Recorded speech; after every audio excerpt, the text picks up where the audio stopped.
నేను త్వరగా వచ్చుచున్నాను, ఎవడనో నీ కిరీటమును అపహరింపకుండానట్లు నీకు కలిగిన దాన్ని గట్టిగా పట్టుకున్నాము. ప్రభునందు ప్రియులారా, చిన్న ప్రార్థన. పరమ తండ్రి, పరిశుద్ధుడా, స్తోత్రాలుడా, పూజారుడా,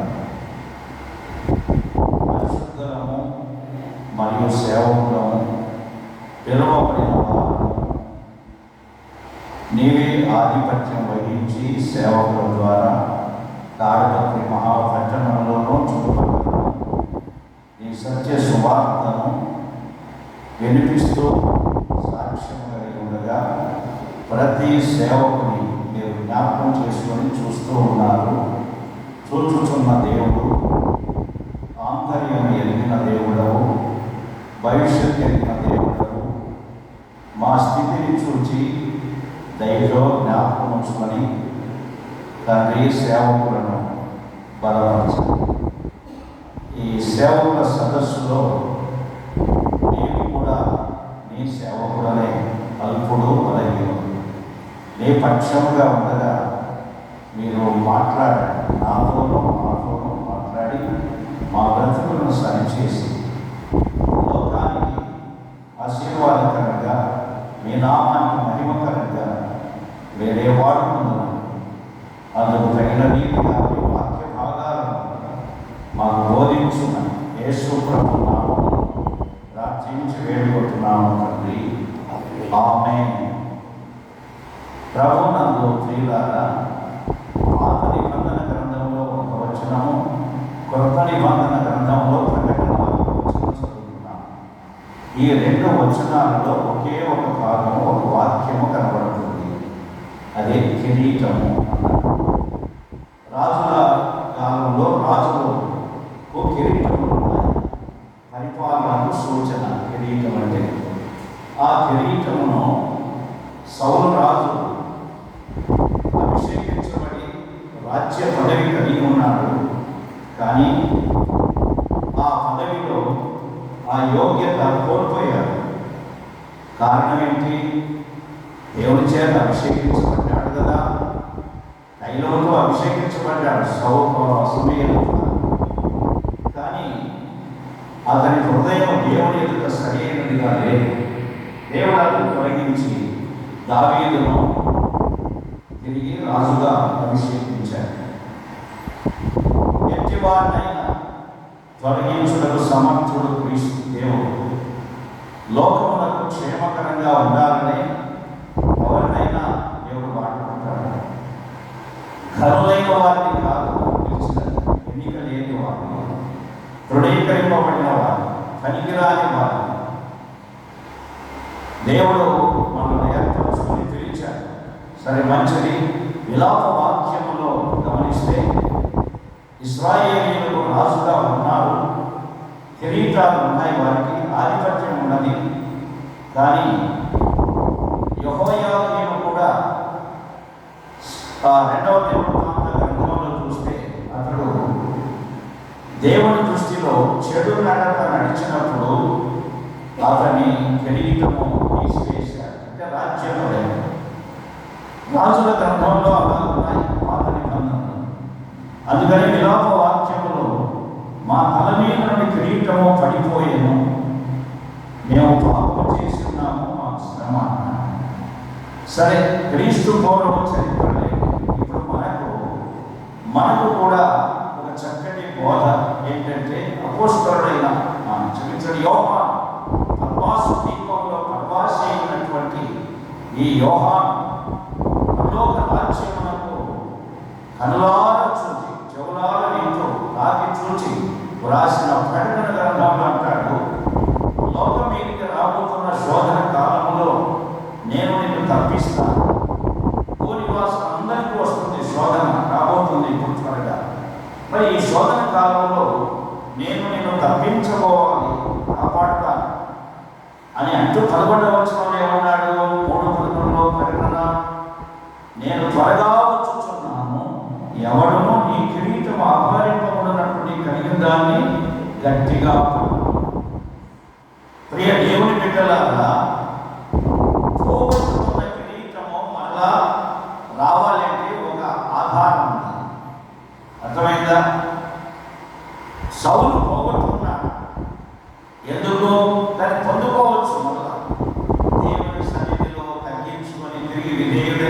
పొరపాటైంది క్షమించు ప్రభువా అని కనికరించమని అడిగితే దేవుడు మళ్ళా ఇస్తాడు. కానీ అలాంటి దినం అలాంటి సౌలు యెహోయాకీము కూడా అలాగే పోగొట్టుకున్నాడు. ఇంకా యెషయా గ్రంథంలో చూస్తే చాలా చక్కగా 14వ అధ్యాయం 13వ వచనంలో ఎవరైనా అసలు అపహరించేవాడు ఉన్నాడు కిరీటాన్ని. ఈ కిరీటమును అపహరించేవాడు ఎవడు అని అంటే ధర్మ విరోధి అయిన అపవాది అయిన సాతాను.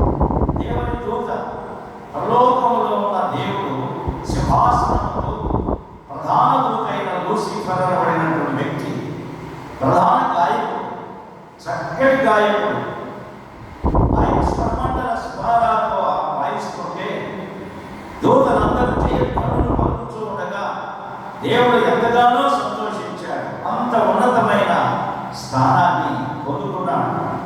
కానీ ఒక దినమంతా ఏం జరిగిందన్నాడు? 14వ అధ్యాయం 15వ వచనంలో యెషయా గ్రంథం అంటున్నాడు. ఏమనుకుంటున్నాడు? అక్కడ తన మనస్సులో ఏమనుకున్నాడు? ఉత్తర దిక్కున ఉన్న సభాపర్వతం మీద నేను కూర్చున్నాను, దేవునితో సమానంగా నేను చేసుకున్నాను తర్వాత అని తన మనస్సులో అనుకున్నాడు అన్నాడు. అక్కడ తన మనస్సులో అనుకున్నాడు. మనస్సును ఎరిగిన వాడు దేవుడు, బాహ్యాన్ని ఎరిగిన వాడు మనస్సు కథ వాడు తెలియదు. ఎవరి మనస్సు ఎలా ఉంటుందో భార్య మనస్సు భర్త తెలియదు. సంసారం చేస్తూ 100 సంవత్సరాలు బ్రతికినా కూడా ఆమె మనస్సు గుర్తించలేదు. భర్త మనస్సు భార్య తెలియదు. ఎదుగో మనస్సు అనేది దేవుని చేతిలో ఉంది. అందుకని యేసు క్రీస్తు ప్రభు ఈ లోకానికి వచ్చినప్పుడు మత్తయి సువార్త 4వ అధ్యాయంలో మొట్టమొదటి సువార్త సందేశం ఇది గమనించండి. చాలా మంది అద్భుతములు కాదు ముఖ్యం, మొట్టమొదటి ఏం చెప్పారు? సువార్త చెప్పారు. ఏ సువార్తది? పరలోక రాజ్యం సమీపించి ఉన్నది కనుక మీరు మారు మనసు పొందండి. మొట్టమొదటి సువార్త రక్షింపబడి బాప్తిస్మం పొంది బయటకు రాగానే దేవుని చేత అరణ్యములకు కొనిపోబడి అపవాది చేత శోధింపబడిన వాడి అపవాదిని జయించిన తర్వాత పరలోక రాజ్య సువార్త గలిలయ సముద్రం దగ్గర చేపలు పట్టే జాలలతో మాట్లాడగా వారు వలలు విడిచిపెట్టి యేసును వెంబడించారు. వారి పేర్లు అవే కదా. గమనించండి, యేసయ్య ఎక్కడైనా పేర్లు మార్చాడా?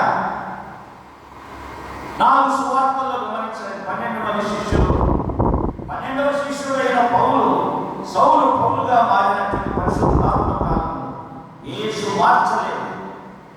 మారు మనస్సును గురించి యోహాను చెప్పాడు. బాప్తిస్మం ఇచ్చే యోహాను యేసు ప్రభువు కూడా చెప్పారు. మానవుడు మనస్సు మారాలండి. మనస్సు మారకుండా ఎన్ని మార్చుకున్నా ప్రయోజనం లేదు.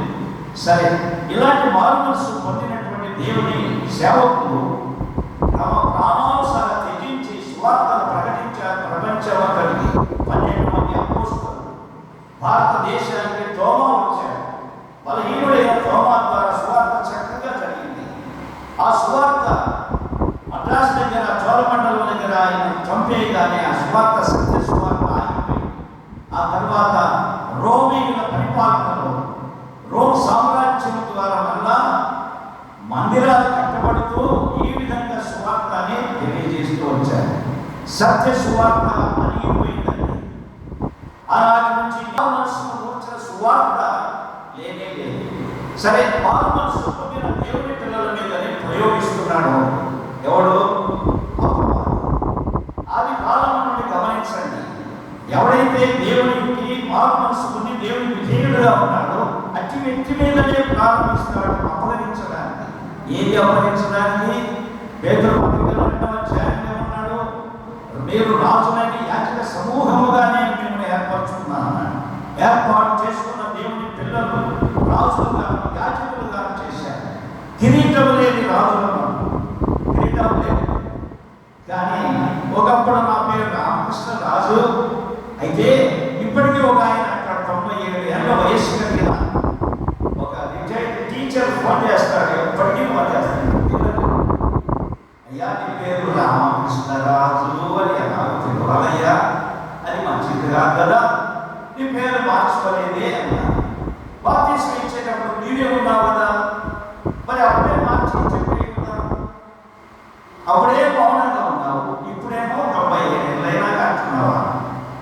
కాదు, ముఖ్యమైనది. మనసు మారకుండా పేర్లు మార్చుకోవాలి. 97 ఏళ్ళ వయసు కలిగినటువంటి ఆయన నేను ఎంతో ప్రయాసపడ్డాను అని అంటూ చెడ్డ మాట మాట్లాడిస్తారు. సబబేనా? అది నా నోటి కాకూడదు అన్నమాట. అంత ఏళ్ళ వయసు కలిగి అనుభవముడే ప్రయాసపడ్డాడు. సోదరుల మానవుడు బలహీనుడు, దేవుడు బలవంతుడు. మనం బలవంతుని చేతిలో బాణములాగా ఉపయోగపడడానికి సేవకులుగా మనం నియమించాడు. సౌలును నియమించాడు, పాత నిబంధనలో ప్రవక్త నియమించాడు. వారి విధానాలను బట్టి మనం పోగొట్టుకున్నారు. దొంగిలించేవాడు ఉన్నాడు కదా, కిరీటాలను, అధికారాలను, బహుమానాలను దొంగిలిస్తాడు అన్న ఒక చక్కని పాట పాడాడు.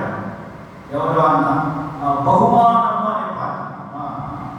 ఆ పాట నిజంగా బహుమానం దొంగిలించేవాడని, రక్షణ దొంగిలించలేదు, విశ్వాసాన్ని దొంగిలించలేదు. ఎందుకంటే మనకి పొందబోయేటువంటి ఆ బహుమానం, పొందబోయేటువంటి ఆశీర్వాదం వాటిని దొంగిలించేవాడు, పడగొట్టేవాడు, హింసపరిచేవాడు, హీనంగా చూసేవాడు. అందుకని భూలోకంలో కొన్ని కిరీటాలు ఉన్నాయి. మనం ఇప్పుడు భూలోక పాలనలు, పరలోక పాలనలో కిరీటాలు ఉన్నాయి. జాగ్రత్తగా గమనిస్తే త్వరగా నాకు ఇచ్చిన సమయంలో ముగిస్తాను. దయచేసి బైబిల్ గ్రంథంలో తీయండి, ఒక్కొక్కటిగా నేను చూపిస్తాను. హెబ్రీయులకు రాసిన పత్రిక 2వ అధ్యాయం 7వ వచనం 9వ వచనంలో చూస్తే యేసుక్రీస్తు ప్రభు ఈ లోకంలో సంపూర్ణంగా తండ్రి చిత్తమును నెరవేర్చిన తర్వాత ఆయన ఎక్కడికి వెళ్ళాడు? తండ్రి కుడి పార్శ్వమున కూర్చొని విజ్ఞాపన చేయించున్న ప్రభువును గురించి ఎవరు రాయబడింది అక్కడ? యేసు మహిమా కిరీటము ధరించుకున్నవానిగా చూస్తున్నాం. యేసు ప్రభు మహిమా కిరీటం. ఓ ప్రియులారా, అందుకనే యేసు మహిమా కిరీటధారి ఆయన మొట్టమొదటిగా.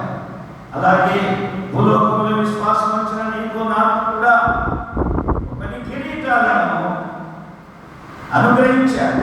నిజముగా కీర్తన గ్రంథంలో మొదటిగా కలిస్తే 103:4 అంటాడు, కరుణా కటాక్షము అనే కిరీటం. కరుణా కటాక్షం. మనం మేలు చేయలేని విషయంగా ఉంటే దేవుడిచ్చే కరుణ ఏది? కరుణా కిరీటం మనకు ధరింపజేస్తాడు. సామెతల గ్రంథంలో 12:4 అంటాడు, కుటుంబ జీవన విధానంలో భార్యాభర్తలుగా ఉన్న మనం యోగ్యురాలు తన పెనిమిటికి ఒక కిరీటము అన్నాడు. ఎలాగూ యోగ్యురాలు లోపడే స్త్రీ.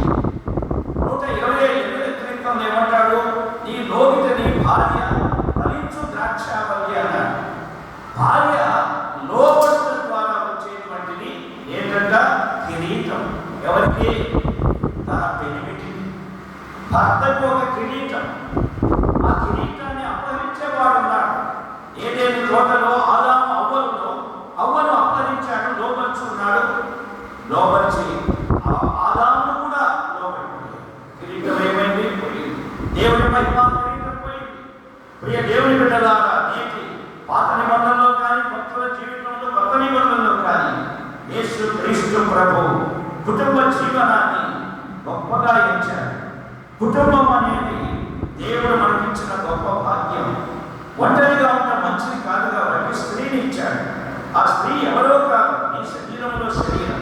కానీ ఆ శరీరమే గర్విస్తుంది, హెచ్చించుకుంటుంది, సాతాను స్థానంలో ఉంటుంది. అందుకే యోగ్యురాలు తన పెనిమిటికి ఒక కిరీటముగా ఉండాలి. హిందూయిజంలో రకరకాలుగా శివుడికి తల మీద భాగం. మరి అట్లయితే నీకు తల మీద ఎవరు కిరీటం? నీ భార్యని. మరి ఎలాగో నెత్తిన పెట్టుకోమని కాదు, కానీ ధరించినట్లయితే యోగ్యముగా ప్రవర్తిస్తే, యోగ్యముగా ఉంటే, లోపడితే రైట్. మూడవదిగా 16వ అధ్యాయం సామెతల గ్రంథంలో 16:31 అంటున్నాడు, ఇక్కడ ఉన్న తలలన్నీ తెల్లగా ఉన్నాయా? సార్ చూసుకోండి. తలలు ఏం చేస్తున్నాం? రంగు కొడుతున్నాం. ఇంకా ఎవరు ప్రాయం కావాలి? అక్కడ ఏమన్నాడు చూడండి, చదువుదామన్నమాట. 16:31. ఇప్పుడు చదవండి ఆ మాట. నేరసింహ వెంట్రుకలు, సొగసైన కిరీటం, వెండి కిరీటం. దేవుడు ఘనత ఇచ్చాడండి. వయస్సు బట్టి ఘనత. పోయినా చాలా పెద్దయ్యా, పెద్దనాయన, పెద్ద ఆయన అంటుంటారు. దేన్ని బట్టి? వయస్సును బట్టి కాదు. కిరీటం, వెండి కిరీటం. దీనికి ఎందుకంటే రంగు కొట్టేది? ఇక ఎవరు కావాలి? ఎవరు ఇస్తాడు దేవుడు? వృద్ధుడైనా ఎవరు ఇస్తాడు? అందుకనే మూడవదిగా భూలోకంలో నేరసిన వెంట్రుకలు, సొగసైన కిరీటం. ఇంకా మనం గమనిద్దాం. 17:6 చూడండి సార్. అక్కడ కూడా ఒక మాట ఉంది. కుమారులకు వృద్ధులకు కిరీటాలు. వృద్ధాప్యములో దేవుని బిడ్డలారా, సంతానము దేవుడు మనకి ఇచ్చిన ఒక గొప్ప భాగ్యం. కిరీటము కిరీటం. తెలిపి పత్రిక 4:1 అంటున్నాడు, క్రైస్తవ జీవితంలో శ్రమలు లేకుండా క్రైస్తవుడు కాదు. శ్రమలు లేని జీవితము కోరుకోవద్దండి. నాకు శ్రమ లేకుండా చేస్తాను అంటే నిజంగా క్రైస్తవుడు కాదు. శ్రమలు లేని జీవితమే కోరుకోవద్దు అని అంటున్నాడు భక్తులు. ఒక పాట పాడారు, శ్రమలలోనే నిత్యానందం. అందుకని అక్కడ ఏమన్నాడు? ఫిలిప్పీ 4:1, నా ఆనందమును నా కిరీటమునై ఉన్న వాడు నీవే. నా ఆనందం, నా కిరీటం. భక్త పౌలు అంటున్నాడు. కాబట్టి శ్రమలలో ఆనందించడం ద్వారా, శ్రమలలో సహించడం ద్వారా, భరించడం ద్వారా ఆనంద కిరీటం దేవుని బిడ్డల. తర్వాత మనం గమనిస్తే 2 తిమోతి 2:5 చూస్తే, నియమ ప్రకారం పోరాడుకుంటే యేసుక్రీస్తు ప్రభువు యోహాను సువార్తలో ఇతడు దేవుని కుమారుడని చెప్పుకొనెను గనక ఆ నియమమును బట్టి ఇతడు చావవలెను అన్నాడు. సిలువవేయమని తెగవేసి పలికినప్పుడు నియమ ప్రకారమే ఆయన పోరాడాడు, మరణించాడు, సమాధి చేయబడ్డాడు. నియమము లేకుండా, క్రమము లేకుండా సేవ లేదండి. జాగ్రత్త. ఒక ఆటలో ఒక క్రమం ఉంది. ఒక దేవుని పనికి కూడా క్రమం ఉంది. అక్రమము చేయవాళ్ళ నాయకుడిని పోటీ అంటారు. క్రమాన్ని పాటిద్దాం, దైవ నియమాన్ని పాటిద్దాం. కిరీటాలను సంపాదించుకొని ప్రభు కొరకు నియమ ప్రకారం పోరాడి ముందుకు సాగాలి. ఇవన్నీ భూలోకంలో మనం ఉదాహరణగా తీసుకొని చెప్పారు. సరే, పొందబోయే కిరీటాలు ఉన్నాయి. ఒక్కసారి చూసుకుందాం. పొందబోయే కిరీటాలు, ఎవరి కిరీటం ఎలా ఉందో చూసుకోండి. పరలోక రాజ్యంలో దేవుడు ఇచ్చేటువంటి ఆ మహిమ కిరీటాలు ఎలా ఉన్నాయో 1 కొరింథీ 9:25 చూస్తే, 1 కొరింథీ 9:25 అక్షయమైన కిరీటం ఉందట. అయితే అక్షయమైన కిరీటం పొందాలంటే ఏం చేయాలి చెప్పండి? మితముగా ఉండుట. క్రైస్తవ జీవితము మితముగా ఉండాలి. ఆస్తి మూలడు ఆశవాడు. దేవుడు పిలిచిన పిలుపు దేవుడి వైపు చూడడు, మనుషుల వైపు చూస్తారు, లోక వైపు చూస్తారు. ఎక్కడ ఏం దొరుకుతాయి? పక్షులు, ఆకాశ పక్షులు దేవుడి వైపు తిరిగితే ఆకాశ పక్షులను పోషిస్తున్నాడే దేవుడు. నేను పోషించలేడా? దేవుడు పిలిచిన పిలుపును బట్టి సేవకుడా, సోదరుడా, నేను కూడా ఒక సేవకుడే, మీరు కూడా సేవకుడే. నాకేదో పై నుండి వచ్చింది అనుకోకండి. ఆ పై ఉన్న దేవుడే ఇవ్వకపోతే నేను ఇలా పోషించబడలేను, ఇలా ప్రభు వరకు నిలవలేను. మన పోషకుడు, సంరక్షకుడు ప్రభువే. పిలిచిన వాడు నమ్మదగిన వాడు. కాబట్టి మితముగా ఉండుట. సహోదరులారా, సేవకులారా, మీకు ఒక మాట చెప్తాను. మీరు వంట చేసేటప్పుడు ఒక పదార్థం, అన్నము చేశాము, అన్నము లేని పప్పు లేదా మటనో చికెనో ఏదో చేసేటప్పుడు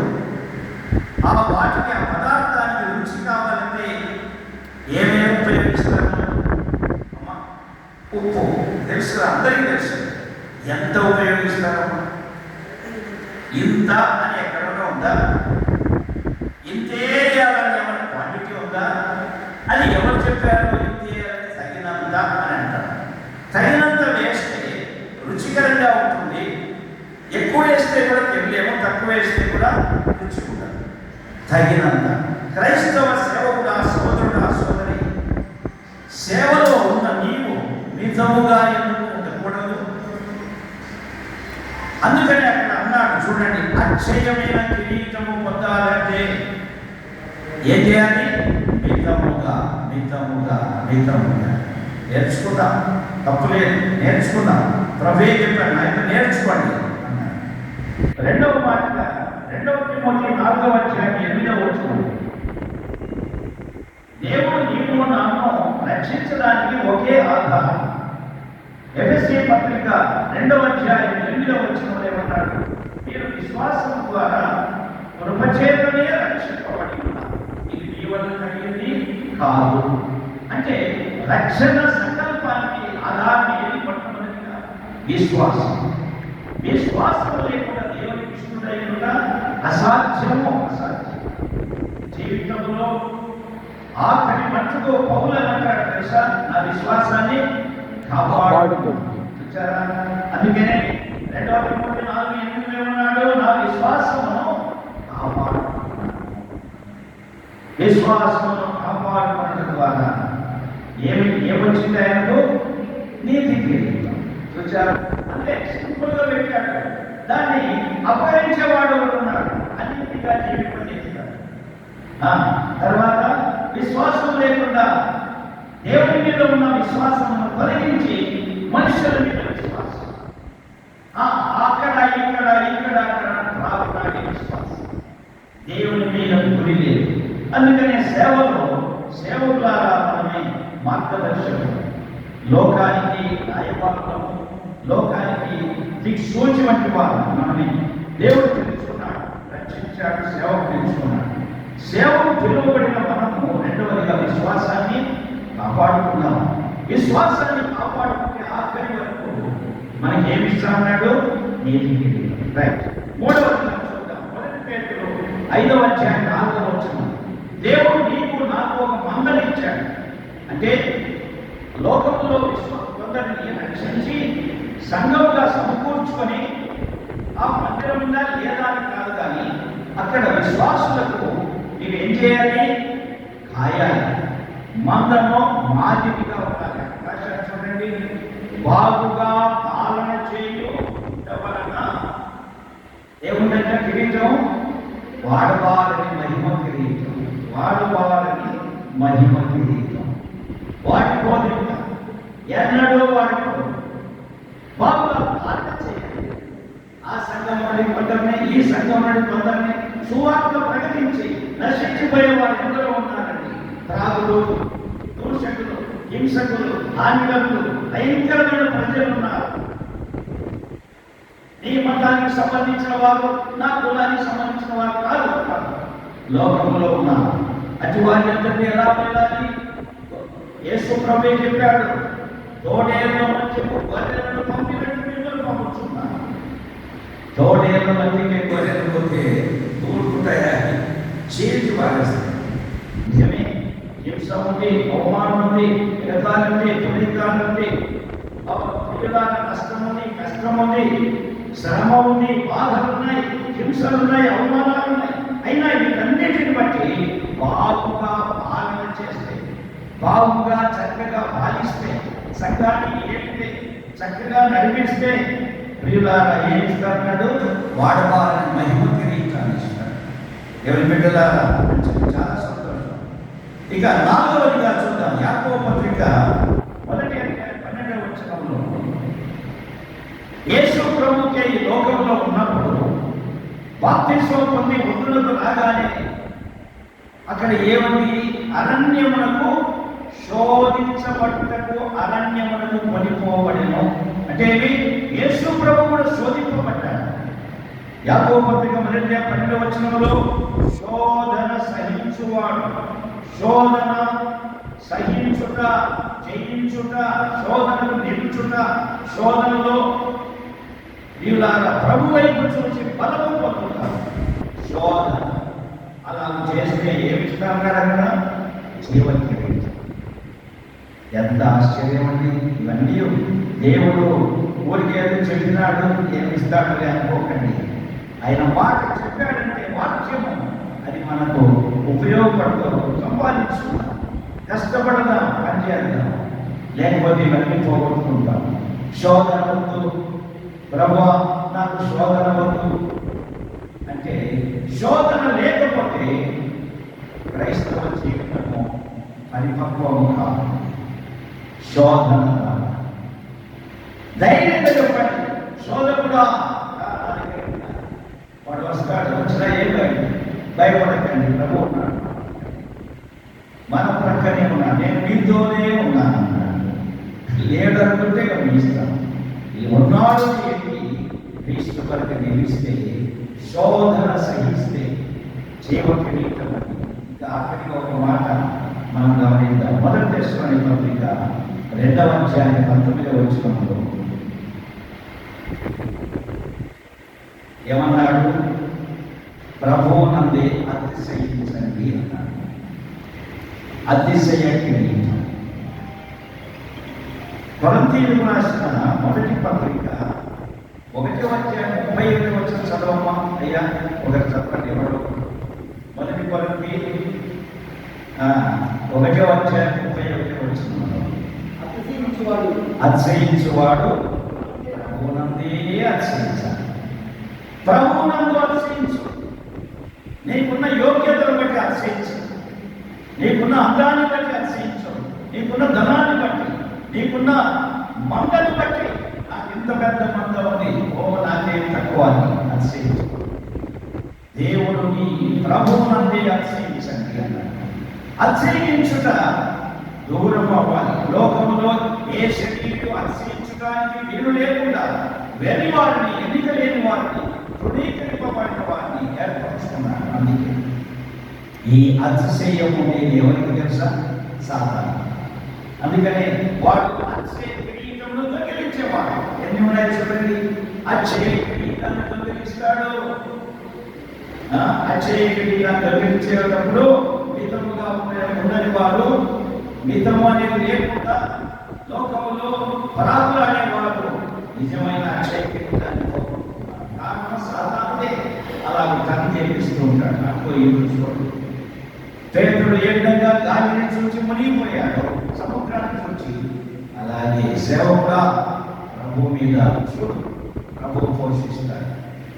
2012లో ఇదే నేను ప్రభువుతో పోరాడినది. నీవు నన్ను సేవకు పిలుస్తున్నావు, సరే అట్లయితే నా జీవితం నీకు తెలుసు కదా, నన్ను పోషించగలవు. అవును, పోషిస్తాను. ఉదాహరణ చూపించాడు చక్కగా. ఎలాగో పోషించాడు నాకే అర్థం కాదు, ఆశ్చర్యము. దేవుడు ఎన్నదగిన వాడు, మాట తప్పేవాడు కాదు, నమ్మదగిన దేవుడు. నమ్ముకున్నాము ధన్యులు. కాబట్టి బాగుగా పాలన చేసి సంఘాన్ని ఎదుగుదాం, చక్కగా పరిపాలన చేద్దాం, గొర్రెలకు మంచి భోజనం వండిద్దాం, చక్కటి ఆహారము, మన్నా వంటి ఆహారము, సవిసారం లేని ఆహారం ఇస్రాయేలు ఉన్నట్లు. ఒకవేళ అలా ఉంటారు కొంతమంది, అలాంటి వారి కప్పలాగా గంతులు వేస్తూ ఈ సంఘం నుండి ఆ సంఘాన్ని, ఆ సంఘం నుండి ఈ సంఘాన్ని వెళ్తున్నారు. ఎవరో చెప్పాల్సిన పర్లేదు, వారే అలా వెళ్ళేటప్పుడు సంఘాల్లో ఉన్న వారికి చెప్పాలి, ఎక్కడి నుంచి వచ్చారు మీరు, అక్కడికి అప్పుడే దేవుని నామానికి మహిమ ఉంటుంది, విశ్వాసి సరి చేసుకుంటాడు.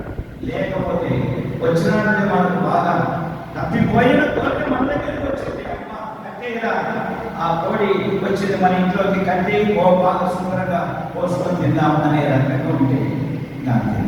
దేవుడి బిడ్డగా సేవ భారం కలిగి నమ్మకంగా పనిచేద్దాం, ఆత్మను సంపాదిద్దాం, ప్రభు కొరకు జీవిద్దాం. గొప్ప కిరీటములను మనం సంపాదించుకున్నాం. విలాప వాక్యములు ఈ మాట ఎందుకు రాశాడు అనిపిస్తే, మా తల మీద కిరీటం పడిపోయేమో ఇశ్రాయేలు అంగలాస్తా అన్నారు. ప్రలాప వాక్యం విలాప వాక్యము ప్రలాపం మా తల మీద నుండి కిరీటం పడిపోయిందయ్యా, మేము పాపం చేసి ఉన్నాం, మాకు శ్రమ. అట్లయితే దేవుడు కొత్త నిబంధనలో నీకు నాకు ప్రభు వస్తున్నాడు త్వరగా, ఇదిగో నేను త్వరగా వచ్చుచున్నాను. ఎవరు నీ కిరీటమును అపహరింపకుండా ఏం చేయమన్నాడు? నీకు కలిగిన దాన్ని గట్టిగా పట్టుకో. చాప పలికింది, గట్టిగా పట్టుకోవాలి. జారిపోయిందయ్యా అంటే దానికి కారణం ఎవరు? పట్టుకున్న నీవే జారిపోకుండా పట్టుకోవాలి. అందుకనే వస్తుందిగా, త్వరగా వస్తున్నాడు. 20 సంవత్సరాలతో ఉంటాము, రేపు ఉంటాము లేదు. నా మట్టుకైతే ప్రభు నిరీక్షణ కలిగి ఎదురు చూస్తున్నాము. ఆయన నమ్మకం ఉన్నాలైన ప్రభువులో ముందుకు సాగు. దేవుడి పరిశుద్ధ మాటలు మనకండి ఆత్మీయంగా జీవించుకుంటారు.